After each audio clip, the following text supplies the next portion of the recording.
एक सदना नाम का कसाई था जो पिछले जन्म में परमात्मा का बहुत बड़ा भक्त था। परमात्मा की कमाई पूरी न होने के कारण उसे फिर से मनुष्य के शरीर में एक कसाई के घर जन्म लिया और कसाई का काम करने लगा। दिन भर मांस काट कर बेचता। एक दिन परमेश्वर कबीर एक मुसलमान फकीर का भेष बनाकर सदना कसाई के पास आए। जीव मारने से होने वाले पापों की जानकारी करवाई। परमेश्वर का सारा ज्ञान समझकर सदना कसाई ने दीक्षा लेने की इच्छा प्रकट की। परमेश्वर ने कहा कि पहले यह मांस काटने का कार्य छोड़ना पड़ेगा। आपके शहर में 100 कसाई हैं, अन्य हजारों व्यक्ति भी तो निर्वाह करते हैं। आप भी कोई अन्य कार्य कर लो। पर सदना कसाई उसके लिए तैयार नहीं हुआ और कहा, महात्मा जी, ये हमारा पारिवारिक धंधा है, मुझे इसके अलावा दूसरा कुछ नहीं आता। महात्मा जी बोले, तो आप हिंसा कम कर दो और निर्धारित कर लो कि एक दिन में इतने पशुओं से ज्यादा नहीं काटूंगा। सदना कसाई इस बात पर मान गया और महात्मा जी से कहा कि मैं 100 पशुओं से अधिक एक दिन में नहीं काटूंगा, चाहे कुछ भी हो जाए। पर असली परीक्षा तो सदना की अब होगी। सदन कसाई का कुछ समय तो ठीक तरह से चलता रहा, पर एक दिन नगर में कई विवाह थे। नवाब के लड़के की भी शादी थी। उस दिन सदन ने 100 बकरे काटे और परमेश्वर का धन्यवाद किया और अपने सभी औजार धोकर साफ करके रख दिए। रात कुछ ही बीती थी कि बादशाह के कुछ सिपाही आए और बादशाह के लिए बकरे की मांग की। सदन कसाई घबरा गया। एक तरफ बादशाह का हुक्म और दूसरी तरफ अपना वचन खंड होने का भय। उसके दिमाग में एक विचार आया कि क्यों ना बकरे की गर्दन पर चीरा लगाकर भेज दूं, मेरा वचन भी रह जाएगा और बादशाह का हुक्म भी। ऐसा विचार कर सदना चाकू उठा। जैसे ही बकरे की तरफ चला, उसी समय परमात्मा ने बकरे को बुद्धि प्रदान की व तत्व ज्ञान की रोशनी कर दी, जिससे बकरा बोलने लगा और कहा, हे सदना कसाई, ये सब नहीं भाई, तुम मेरी गर्दन भले ही काट लो, पर यह नया कृत्य मत करो। किसी जन्म में सिर मैंने तेरा काटा था, सिर तुम मेरा काट लो, पर यह नई दुश्मनी शुरू मत करो भाई। सदना के हाथ से चाकू छूट गया। वह थर थर कांपने लगा और बेहोश होकर जमीन पर गिर गया। जैसे ही सदन जी को होश आया, वो सब कुछ छोड़ छाड़ कबीर साहेब जी की खोज में धर्म नगरी जगन्नाथपुरी की तरफ चल पड़े। मार्ग में संध्या समय सदन जी एक गांव में एक गृहस्थ के घर ठहरे। उस घर में स्त्री पुरुष 2 ही व्यक्ति थे। स्त्री का आचरण अच्छा नहीं था। वह अपने घर ठहरे हुए इस स्वस्थ सुंदर सबल पुरुष पर मोहित हो गई। आधी रात के समय सदन जी के पास आकर वह अनेक प्रकार की अशिष्ट चेष्टाएं करने लगी। यह देख वे हाथ जोड़कर बोले, तुम तो मेरी माता हो, अपने बच्चे की परीक्षा मत लो माँ, मुझे तुम आशीर्वाद दो। उस स्त्री ने समझा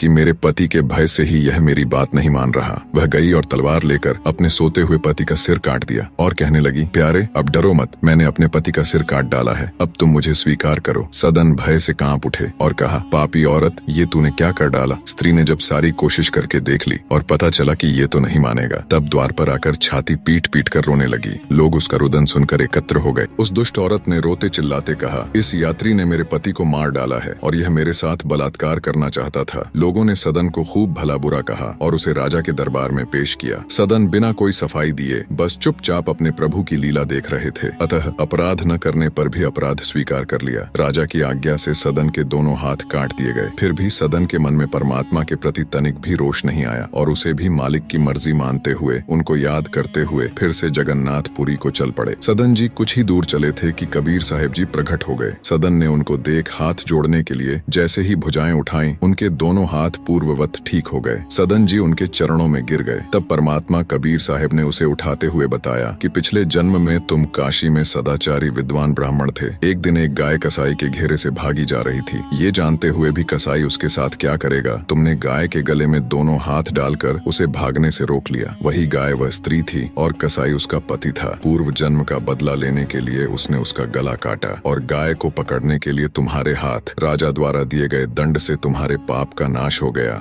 निष्कर्ष, चाहे हमारा वर्तमान जीवन कितना भी विकृत या कठिन क्यों न हो, सच्ची भक्ति और ईश्वर के प्रति समर्पण से मोक्ष प्राप्त किया जा सकता है। सदन कसाई को अपने पिछले जन्म की भक्ति और आशीर्वाद का लाभ मिला, लेकिन उनके मांस व्यापार के कारण उन्हें ईश्वर तक पहुंचने में कठिनाई का सामना करना पड़ा। कबीर जैसे महान संतों ने उन्हें यह दिखाया कि सच्ची दीक्षा और ईश्वर का मार्ग शुद्ध आचरण से ही संभव है। जीवन में आध्यात्मिक मार्ग की ओर बढ़ने के लिए हमें अपने कर्मों को शुद्ध करना होगा और सच्चे दिल से भगवान की शरण में जाना होगा।